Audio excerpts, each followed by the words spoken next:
mind will reach to science and technology.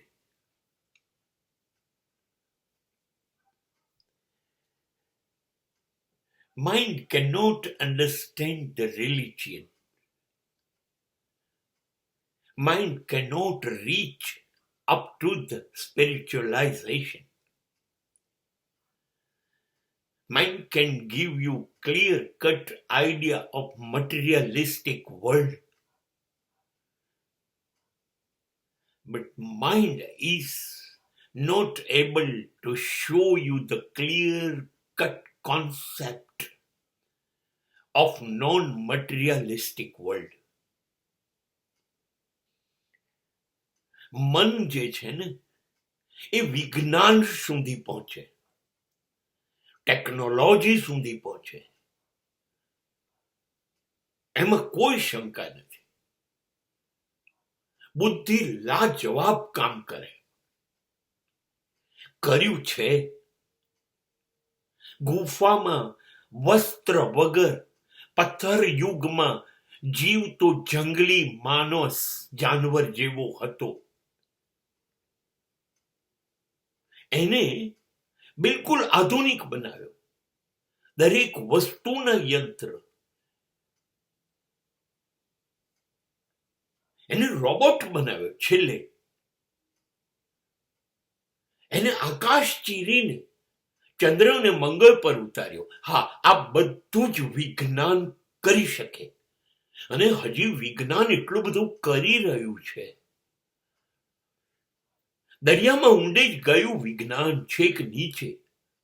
અને આકાશ ચીરીને વિમાનો દ્વારા ક્યાંય બ્રહ્માંડનો તાગ મેળવવા પહોંચી ગયું. આ વિજ્ઞાન અને ટેકનોલોજી કરી શકે, કરી શકે, કરી શકે. અને કર્યું છે. મનની આ શક્તિ સ્વીકાર્ય. પણ હજી મન અને વિજ્ઞાન પરમ જ્ઞાન સુધી ના પહોંચ્યા, નથી પહોંચી શક્યા. હજી મન લાગણીઓની ભાષા નથી સમજી શકતું. હજી મન આંસુઓના કેમિકલ્સ કયા છે, કેવી રીતે બને છે, નથી શોધી શક્યું. મન પાસે વિજ્ઞાનને લગતા, ટેકનોલોજીને લગતા બધા જવાબો છે.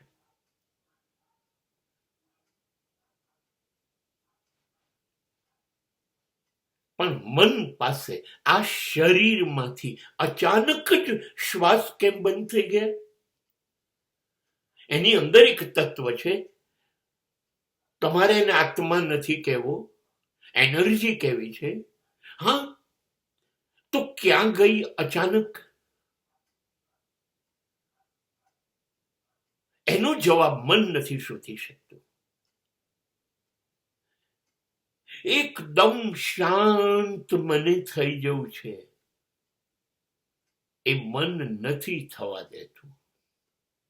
અને હું ખાતરીથી કહું, કોઈ પણ યંત્ર શાંતિ નહીં આપે. મન જો પૃથ્વી પર શાંતિ નથી આપતું, તો ચંદ્ર અને મંગળ ઉપર શાંત થવા દેશે?